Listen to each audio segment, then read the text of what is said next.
Gant l'onde d'an Himalaya, et eskom pegen brau a breske ar vube, a pegen kreon galou da meneium. Dege van ezus an rei zo war an douar.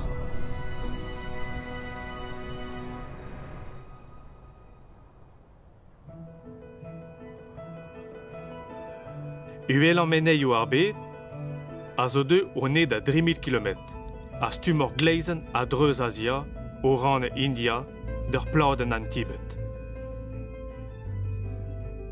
Beaji a rem eus a hornok da reter, a pen da bend ar bloa.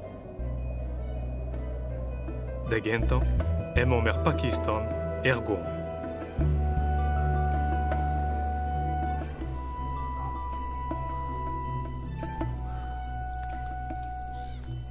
A radenat Karakoram e kornog an Himalaya, e bro an erer daour, a loupardet a markor, a narzet, a naourgon hag ar bleizi.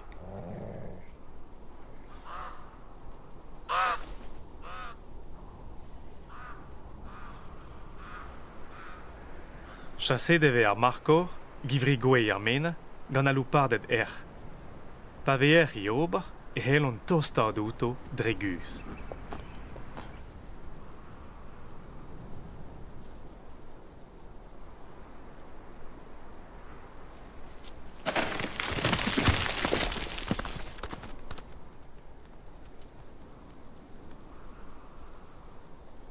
Ken uvel an Himalaya, a gouan an eil ouspen, nitra nevez ez am. Yin an amzar a tan o aner.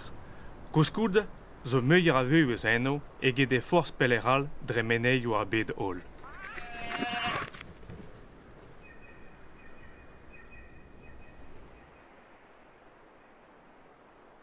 Ine begen a loupardas zo deud diwad. Padou da rappel ar veu e famil ganto e genera gant ar hir geral. Rak ten e don a bend a vevan an unan amañ war an uvel. Ken deiz ar veu ar meneiu, ma ve brou